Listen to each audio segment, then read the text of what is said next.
Chúng ta nên biết rằng thiền tập trước hết là dừng lại. Dừng lại tức là một phép thực tập rất quan trọng. Tiếng Việt là chỉ.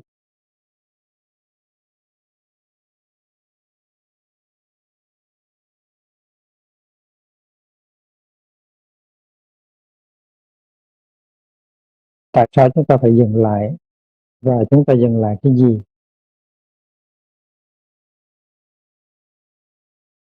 Trước hết á, mình có thể nói rằng dừng lại là dừng lại cái sự đi hoang của mình.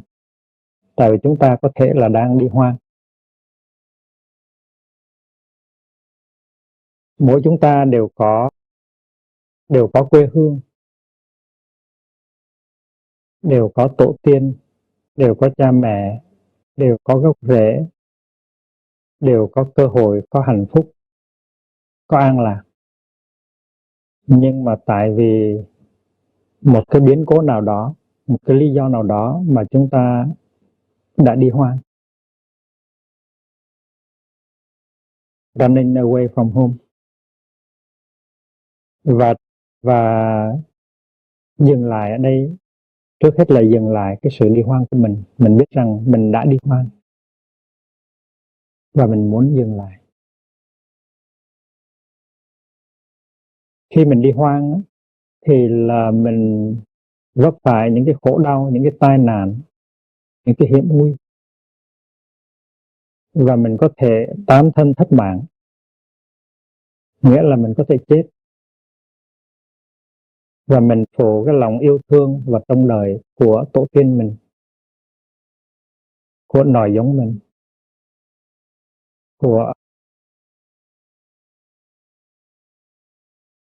của cái gốc rễ của mình.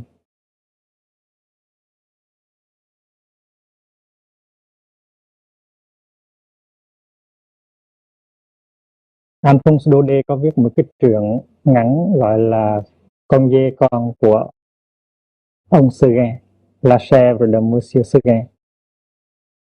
Trong vườn của ông Seguin, ông có rất nhiều hoa cỏ, và ông rất thương con dê con của ông,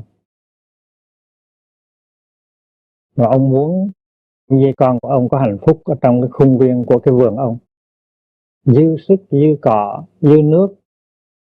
Nhưng mà con dê con ở lâu nó buồn, thành nó một bữa đó nó nhảy ra ngoài. Và ông Seguin, ông thấy nguy hiểm cho con cừu của mình, con dê của mình lắm, tại vì đi ra ngoài thế nào cũng bị con chó sói nó ăn thịt. Cho nên ông mới nói với là con dê con, nói là con có được ra khỏi cái khung viên này nguy hiểm. Nhưng mà con dê của ông Seguin không có nghe lời, vì vậy cho nên ông nói như vậy thì ta phải nhốt con trở lại. Thì ông mới bỏ con dê con của ông vào trong một cái nhà, rồi ông đã đóng cửa lại. Nhưng mà ông quên đóng cái cửa sổ. Thành ra một buổi chiều nào đó, con dê nó nhảy ra khỏi cửa sổ và nó đi vào trong rừng.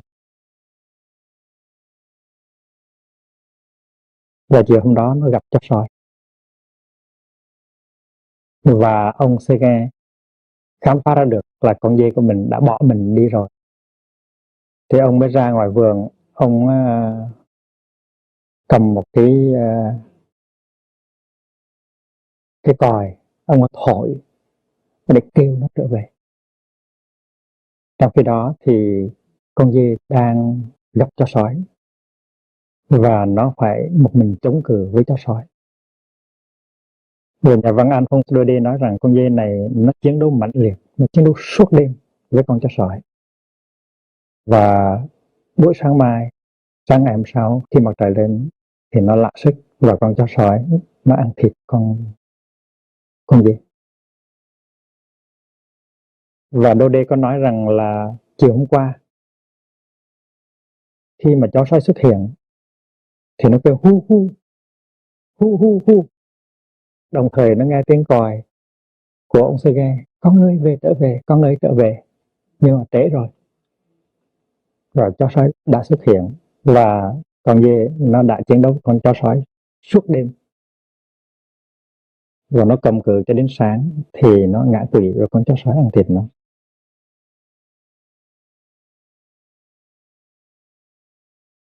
Trong mỗi chúng ta đều có một con dê của ông Sơ Ga. Chúng ta có khuynh hướng muốn bỏ nhà ra đi, bỏ tổ tiên, bỏ ông bà, bỏ cha mẹ, bỏ văn hóa, bỏ gốc rễ chúng ta mà ra đi hoang. Cái hạt giống đi hoang, hạt giống cô hồn của chúng ta người nào cũng có hết á.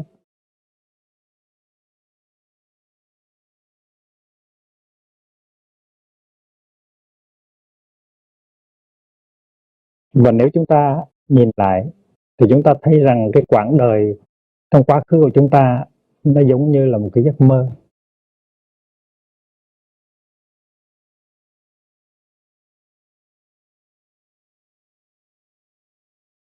Và sực tỉnh giấc mơ thì chúng ta muốn trở về.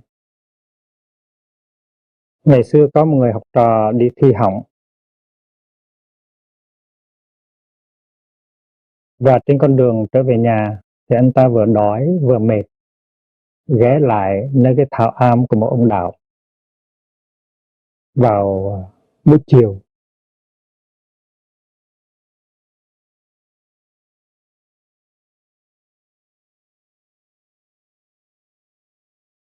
Thì ông đạo thấy anh chàng sinh viên mệt nhoài, đuối sức, chán nản, mới thương, mới cho ở lại. Anh nằm đây, anh ở lại đây nằm nghỉ đi. Tôi đang nấu một nồi cháo kê. Kê tiếng Anh là gọi là millet. Và khi mà cháo chín tôi sẽ mời anh ăn một bát. Đạo này sống rất là đơn giản. Thì anh chàng ngủ thiếp đi, và trong giấc mơ anh ta thấy anh thi đậu. Thi đậu bằng tiến sĩ, thi đậu ông nghề.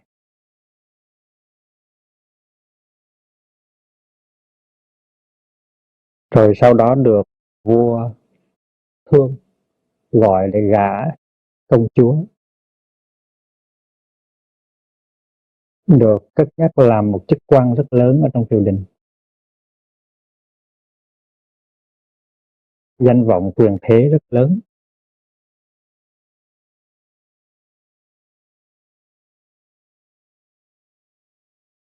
Rồi một năm nào đó có giặc tới xâm chiếm ở biên cương, thì phò mã được lệnh của vua thống lĩnh quân đội để ra ngăn giặc ở biên giới. Nhưng mà tại vì không có giỏi về cái nghề binh, cho nên để cho thua xiển luyện, và vua ra lệnh chém đầu. Thì trong pháp trường, khi mà lính tráng dàn ra đánh 3 hồi trống trước khi chém đầu, thì anh ta hét lên. Và lúc anh ta hét lên trong giấc mơ như vậy, thì ông đạo mới đưa tay vỗ vỗ và thức anh ta dậy. Thì khi anh ta thức dậy thì thấy mình đang ngồi trong đang nằm ở trong cái cốc của ông đạo. Ông đạo hồi nãy giờ đang ngồi để chăm sóc cái nồi cháo kê. Ông nói, ông mỉm cười, ông nhìn anh, ông nói: anh ngủ say quá.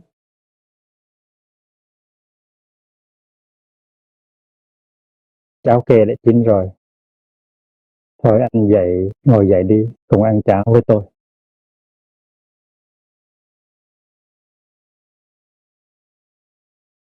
Thì cái người sinh viên thi hỏng này mới thấy rằng chỉ trong một giấc mộng ngắn, thời gian để đủ nấu chín một cái nồi cháo kê, mà anh ta đã trải qua không biết bao nhiêu là lên xuống, thăng trầm, khổ vui, đi thi đậu, được gả công chúa, được lên chức, đi ra đánh giặc thua, bị đem ra pháp trường xử bắn, cắt đầu. tất cả những cái hiện tượng đó, tất cả những cái gì nó xảy ra đó rất là nhiều, nhưng mà tất cả đều xảy ra trong khoảnh khắc của một nồi cháo kê mà thôi. Thì anh ta mới giật mình, anh ta nói rằng mình đi theo đuổi cái gì, mình đi theo đuổi cái gì.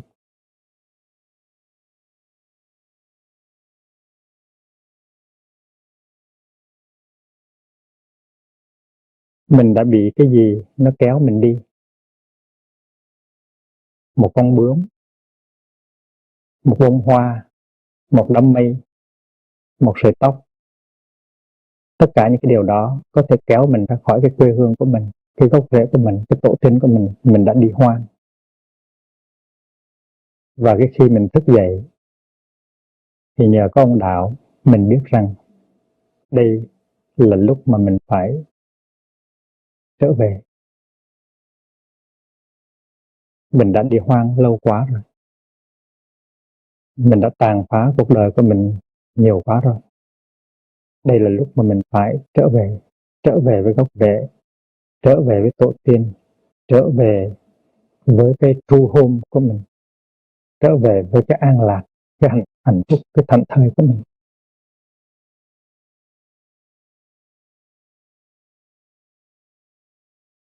Trong đạo Bụt có danh từ gọi là trôi lăn, chìm đắm. Trong cái cuộc đi hoang, chúng ta luôn luôn bị luân lạc, bị trôi lăn, bị chìm đắm. Và cái sự trôi lăn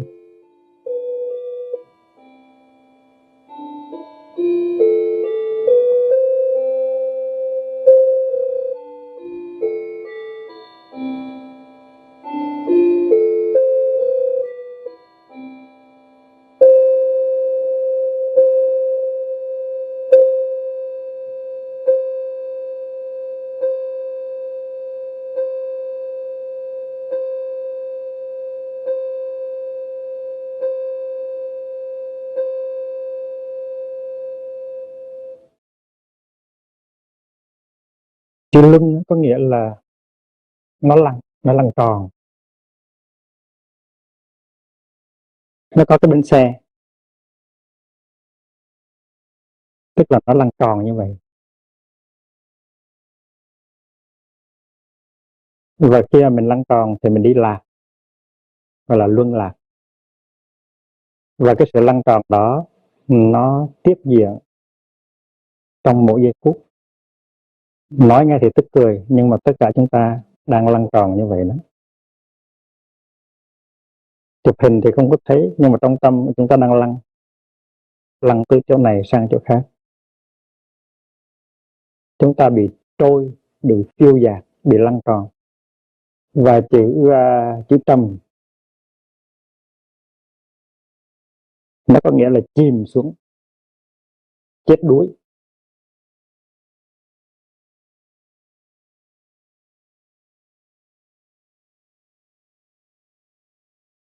Chìm đắm và trôi lăn thì gọi là trầm luân. Cho nên khi mà chúng ta bước vào thiền đường, mở cửa thiền đường và bước vào, thì chúng ta đọc bài kệ vào thiền đường thấy chân tâm, một ngồi xuống dứt trầm luân. Vậy là chúng ta bước vào thiền đường là để chấm dứt cái sự trôi lăn.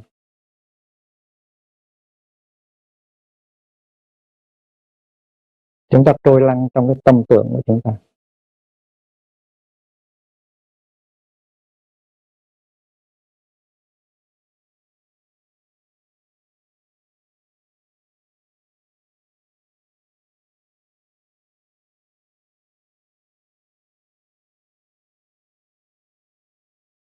Cái sự trôi lăn của chúng ta nó xảy ra trong từng giây từng phút của đời sống hàng ngày.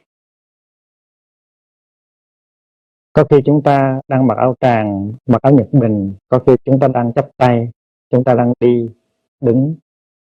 Nhưng mà kỳ thực nó có cái sự trôi lăn đang xảy ra ở trong tâm của chúng ta.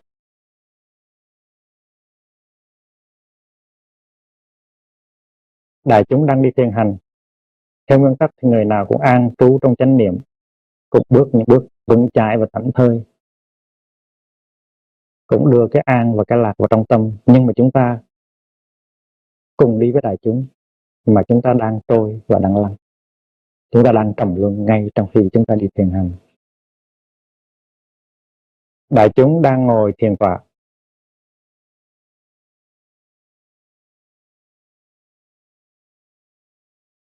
và đại chúng mỗi người đang thực tập hơi thở chánh niệm. Thở vào, mình biết là mình thở vào.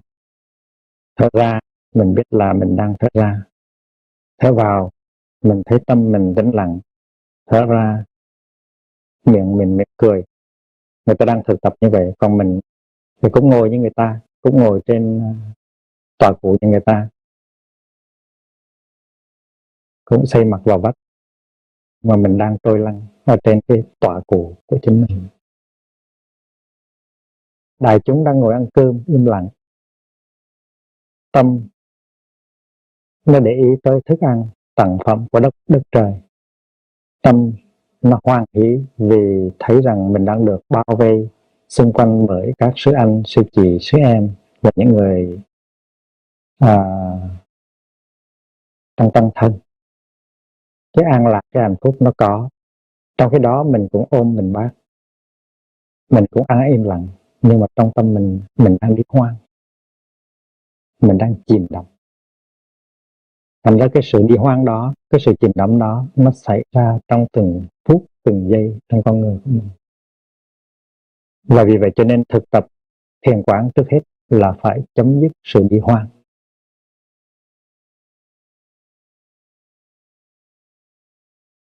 Vì vậy cho nên khi chúng ta mở cửa thiền đường, chúng ta bước vào một bước, thì chúng ta quán niệm rằng vào thiền đường thấy chân tâm, một ngồi xuống dứt trầm luân. Chỉ với một bước thôi, chúng ta trở về quê hương của chúng ta liền lập tức, và chúng ta chấm dứt sự đi hoang. Chấm dứt sự đi hoang, dừng lại là một quá trình thực tập. Chúng ta ở đây 7 ngày, hay là 10 ngày, hay là 3 tháng, thì 7 ngày, 10 ngày, 3 tháng đó là để mà thực tập sự chấm dứt đi hoang. Chúng ta chấm dứt trong khi ăn cơm, chấm dứt trong khi đi thiền hành, chấm dứt trong khi làm công việc chấp tác, chấm dứt trong khi ngồi thiền. Không giờ phút nào mà chúng ta không có thực tập cái sự trở về, cái sự chấm dứt đi hoang.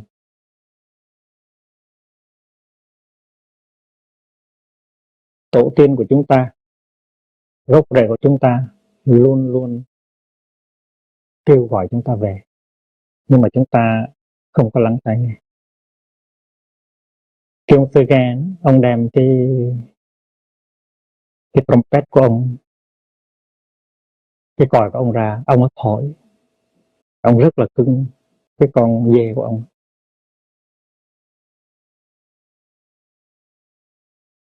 Nhưng mà con dê đó, con dê con của ông Sergen không có chịu về, cho đến khi gặp con chó sói. Và khi mà gặp con chó sói rồi thì cái tiếng kêu kia không còn hiệu lực nữa, muốn về cũng không kịp. Thành ra trong những cái lúc mà sự trở về còn có thể thực hiện được thì chúng ta phải thực hiện cái sự trở về đó.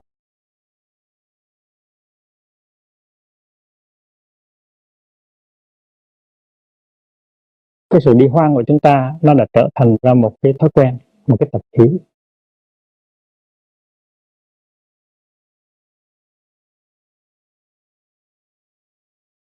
Và khi thực tập chúng ta phải nhận diện ra được cái tập khí đó. Chúng ta đi như là bị ma đuổi.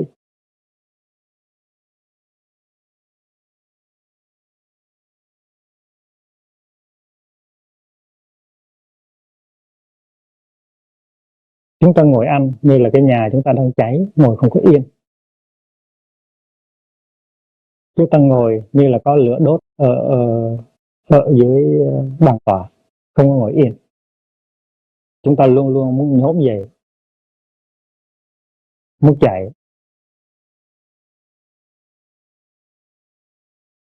Và cái điều đó nó trở thành là một thói quen.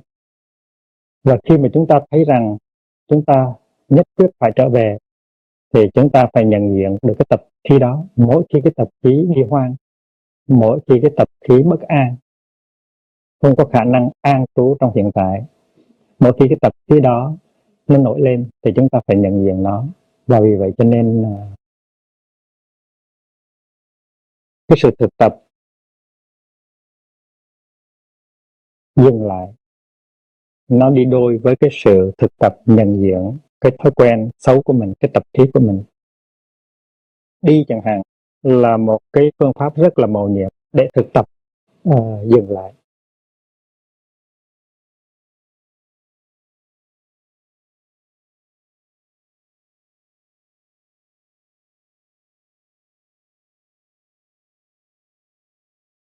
Ở tại Lăng Hồng á, thì khi mà quý vị mới tới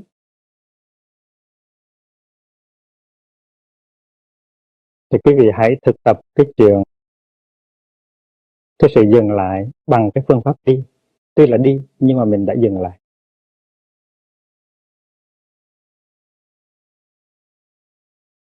Bất cứ đi đâu,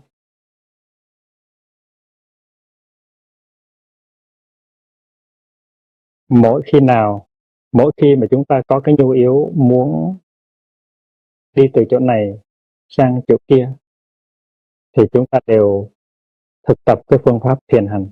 Tại vì thiền hành là một cái pháp môn rất là mầu nhiệm để mà dừng lại. Thiền hành tiếng Việt gọi là đi thiền.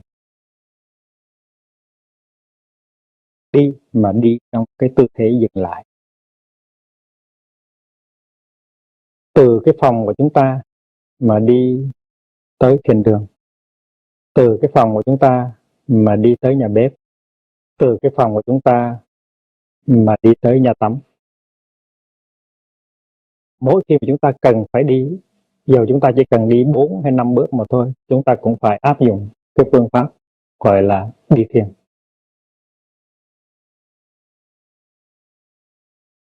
Cố nhiên mỗi ngày chúng ta có một cái cơ hội để tập thiền hành chung với đại chúng. Nhưng mà nếu chỉ thực tập mỗi ngày một buổi thì không có đủ. Tại cái thói quen của chúng ta rất lớn, cái thói quen trôi lăn của chúng ta rất lớn. Mà chúng ta trôi 23 giờ một ngày mà chỉ thực tập thiền hành 1 giờ trong một ngày thì làm sao đối địch với 23 giờ đồng hồ đó. Vì vậy cho nên chúng ta phải thực tập thiền hành cả ngày. Bất cứ cái lúc nào mà cần phải di chuyển từ chỗ này sang chỗ khác là phải thực tập thiền hành. Ở tại Lăng Hồng là phải làm như vậy. Nếu mình ở đây 7 ngày là mình thực tập 7 ngày. Mình ở đây 10 ngày là thực tập 10 ngày. Vẫn đừng có bỏ một bước chân nào mà không thực tập. Rất là uổng.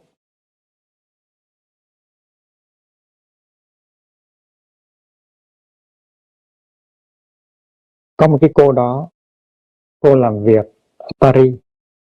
Bữa sáng mai cô phải, bữa sáng sớm cô phải ăn sáng, rồi cô phải lấy xe điện hầm để cô tới cái trụ sở ở chỗ làm việc.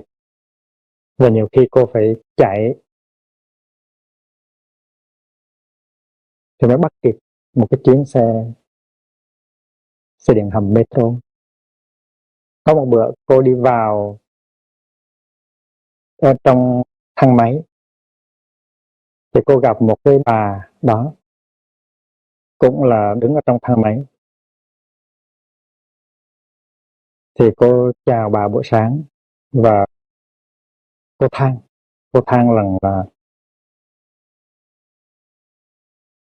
là sống mà phải chạy thì thiệt là đời sống không có đáng sống.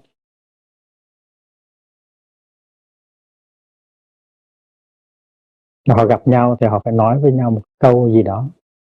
Thì hôm đó là cái câu mà cô ta nói với cái bà kia. Faut toujours courir comme ça, c'est pas une vie hả? Thì cái bà cụ mới đưa mắt nhìn cô từ đầu tới gót chân. Bà nói nhưng mà cô còn có 2 cái chân khỏe, cô chạy được. Tôi vô phương, tôi mà chạy là tôi té tay sắp liền, tay ngửa liền. Cô không biết là cô có hạnh phúc. Sự thực là như vậy. Có được hai cái cặp giò còn mạnh là một hạnh phúc rất lớn.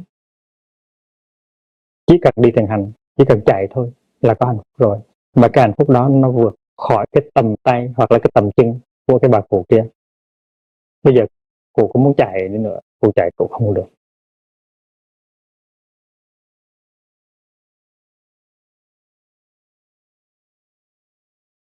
Ví dụ có một nhà phi hành gia không gian được gửi lên trên mặt trăng để mà nghiên cứu cái gì đó, thì cái phi thuyền của anh ta nó trục trặc, anh ta trở về không được,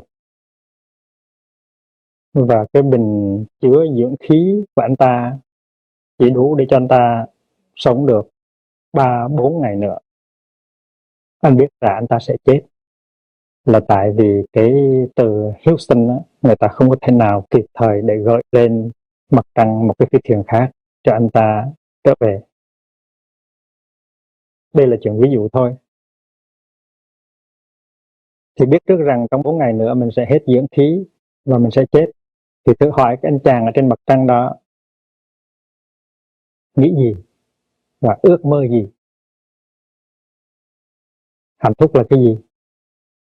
Ở trên mặt trăng hình như đi thiền hành không được, tại vì cái trọng lượng khác, chỉ có thể nhảy thôi chứ đi không còn được.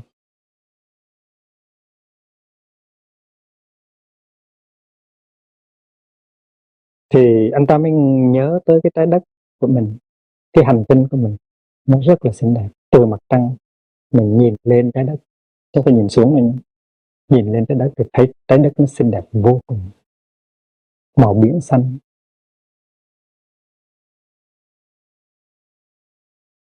Quý vị có thấy cái hình trái đất chụp từ trên không gian đẹp lắm, và nhìn cho kỹ thì thấy mình đang đi trên, mình nhìn thấy những con sóc nó đang trèo lên trên mấy cây hồ đào, mình thấy những cái dòng suối chảy róc rách ở trong đó. Nếu mình nhìn sâu với chánh niệm thì mình thấy biết bao nhiêu màu nhiệm nó đang xảy ra trên cái hành tinh nhỏ bé đó. Ở trong thời gian quá khứ 30 năm, 35 năm, mình chưa bao giờ thực sự thưởng thức cái đẹp của cái hành tinh này. Mình luôn luôn chạy như bị ma đuổi. Mình gây lộn với người này, mình canh tị với người khác,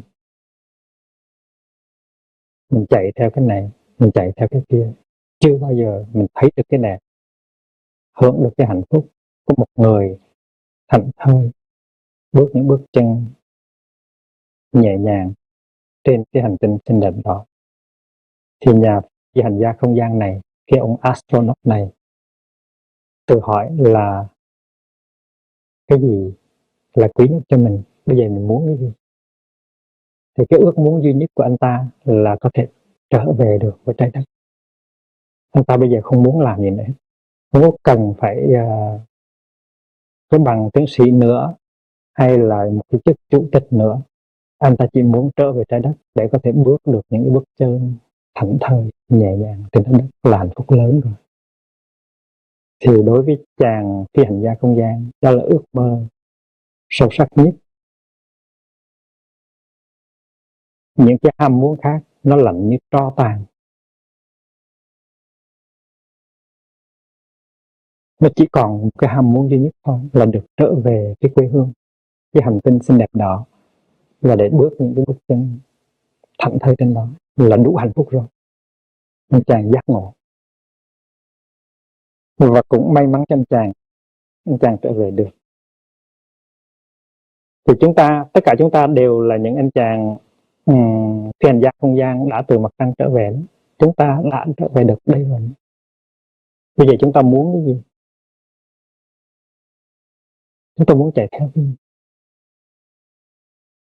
Chúng ta có khả năng bước những bước chân nhẹ nhàng, thảnh thơi, hạnh phúc trên cái hành tinh xinh đẹp này của chúng ta hay không? Hay chúng ta còn muốn đuổi theo cái gì nữa, chạy theo cái gì nữa? Cho nên đi thiền hành có thể đem lại cho chúng ta hạnh phúc rất lớn. Và mỗi bước chân nó nuôi dưỡng cái thân và cái tâm của chúng ta. Mỗi bước chân nó có thể chuyển hóa, nó có thể tháo gỡ được những cái khổ đau, những cái ràng buộc ở trong tâm chúng ta. Chỉ đi thôi, chỉ đi thiền hành thôi là đủ có hạnh phúc rồi.